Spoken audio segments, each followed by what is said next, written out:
Hoje a nossa mensagem fala de um mistério na igreja. Um mistério na igreja. O que será que acontece de misterioso na igreja? Será que na igreja tem alguma coisa misteriosa para acontecer? Bom, para falar sobre esse mistério na igreja, eu vou contar duas histórias. E uma delas é uma história que está na Bíblia.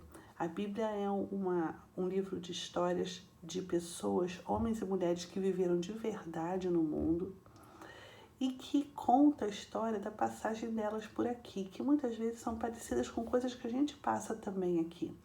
São mensagens bonitas, palavras onde a gente deve se inspirar para continuar vivendo. Por quê? Porque a Bíblia é a palavra de Deus.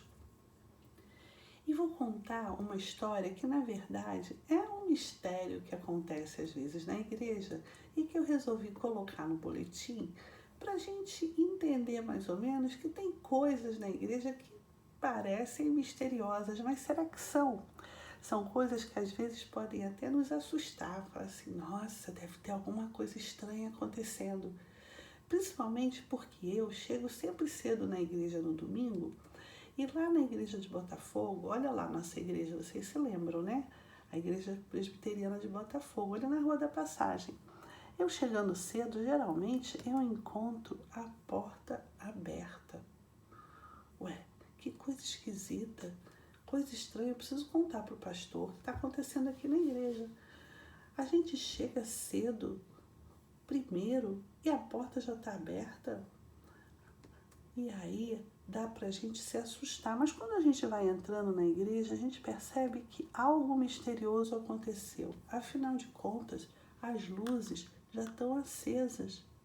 Tá tudo tão acertadinho, tão direitinho, as luzes acesas. Parece até que o ar-condicionado adivinha que tá calor, porque ele liga sozinho.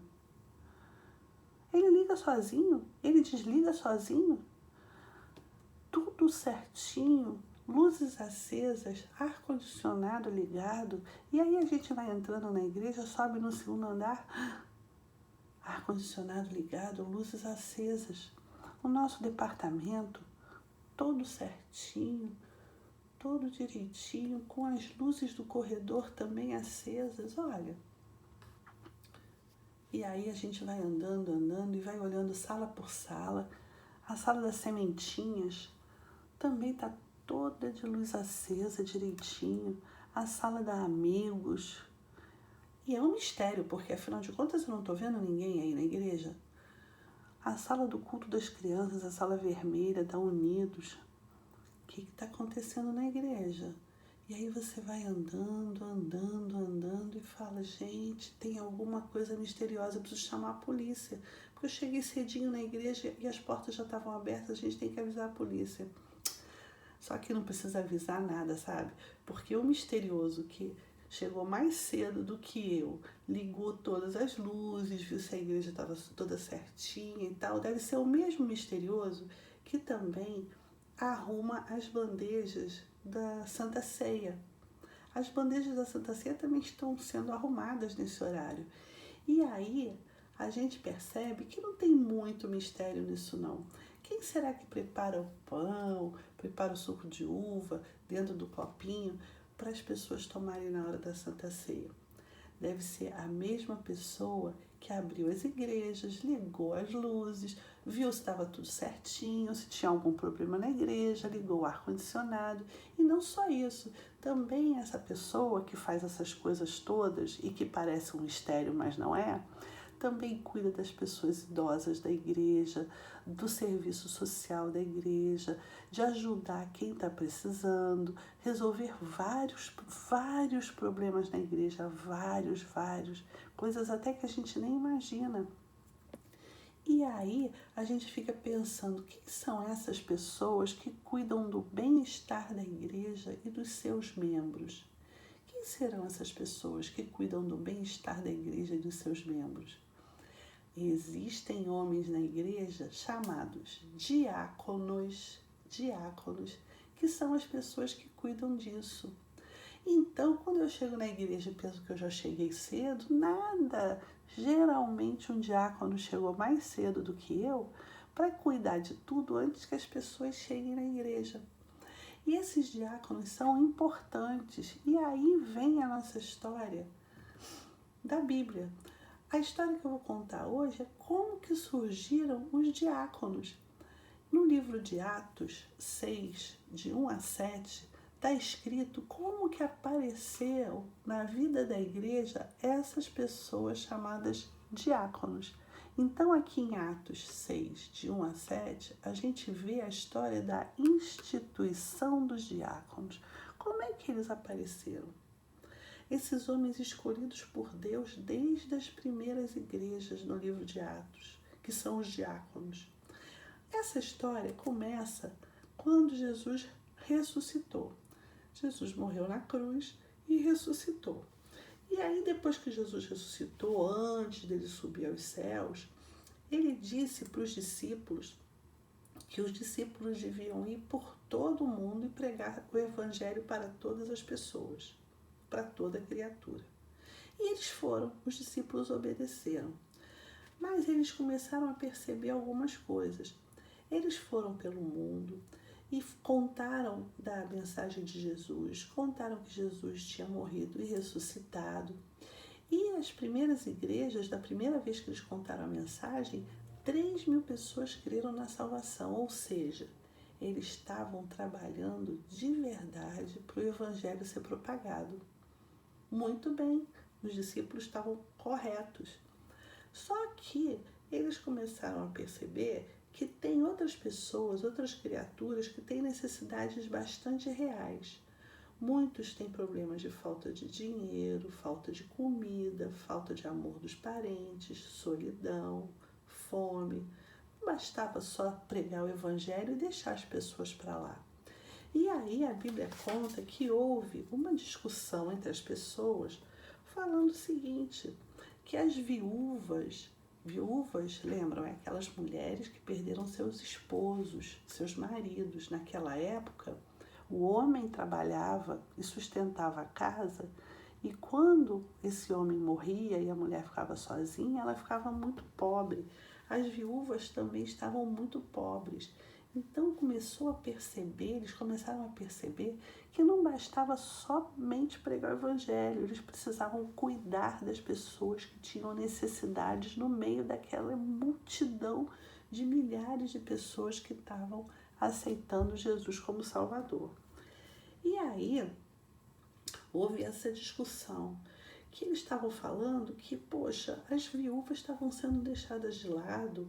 Vocês precisam tomar cuidado com as viúvas também, com as pessoas mais pobres. Não é razoável que nós abandonemos a palavra de Deus para a gente cuidar das viúvas e das pessoas necessitadas, nós discípulos, porque a gente não tem muito tempo de olhar isso. Muitas vezes a gente quer olhar isso, mas não consegue olhar para esse serviço. Quem será que pode nos ajudar nesse serviço? Andar juntos com os discípulos para cuidar das pessoas.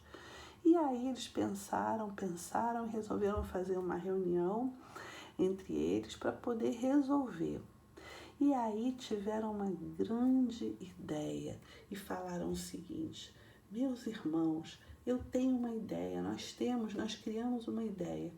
Nós vamos pregar o evangelho, mas eu acho que vocês também, todos nós, devemos escolher dentre vós 7 homens de boa reputação, cheios do Espírito e de sabedoria, aos quais encarregaremos desse serviço.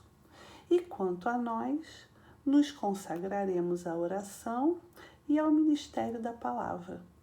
Então, os homens escolhidos, naquela ocasião eles escolheram 7 homens, eles tinham que ter boa reputação. O que será isso? Pessoas que são fiéis a Deus, que não cometem erros, tipo assim, matar, roubar, que não tem nada contra eles na vida deles, que fale contra a vida deles. Cheios do Espírito de Deus e de sabedoria. E eles seriam encarregados desse serviço. Que serviço? Cuidar das viúvas e cuidar dos pobres. Está em Atos 6, 3 e 4. E aí os primeiros 7 homens, famosos 7 homens que foram escolhidos lá no livro de Atos foram uma pessoa chamada Estevão, Filipe, Prócoro, Nicanor, Timão, Pármenas e Nicolau.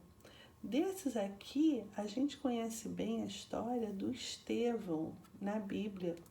Depois ele, sendo uma pessoa do Evangelho e falando do Evangelho, ele foi apedrejado.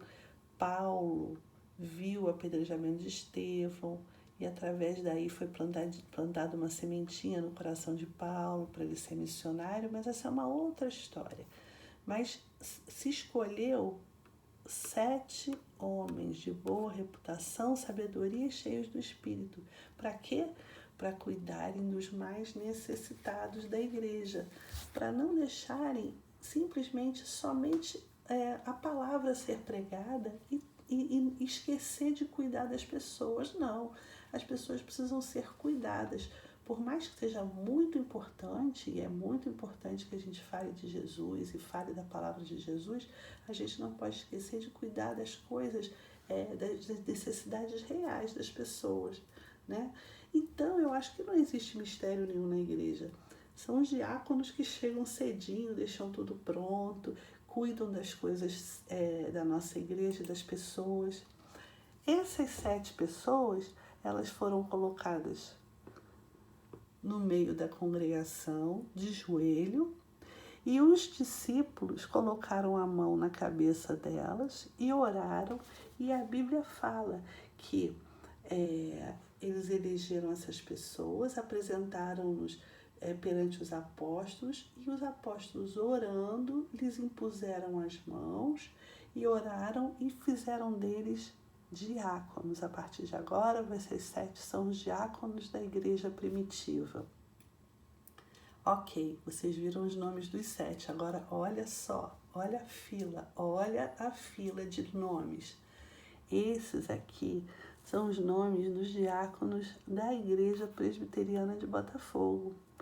Pedro, Michel, Joaber, Faustino, Rogério, Aureliano, Tiago, Jorge, Felipe, Leonardo, Marco Aurélio, Fábio, José Bahia, Antônio Nóbrega. Eles são os nossos diáconos atuais da igreja, são eles que cuidam das necessidades das pessoas, são eles que cuidam da gente, são eles que ligam tudo lá na igreja para quando a gente chegar tá tudo direitinho, e desligam, eles trancam a igreja depois que a gente vai embora, né? E aí, esse versículo fala bem do que os diáconos fazem. Os diáconos, eles prestam sempre atenção em fazer o bem a quem de direito.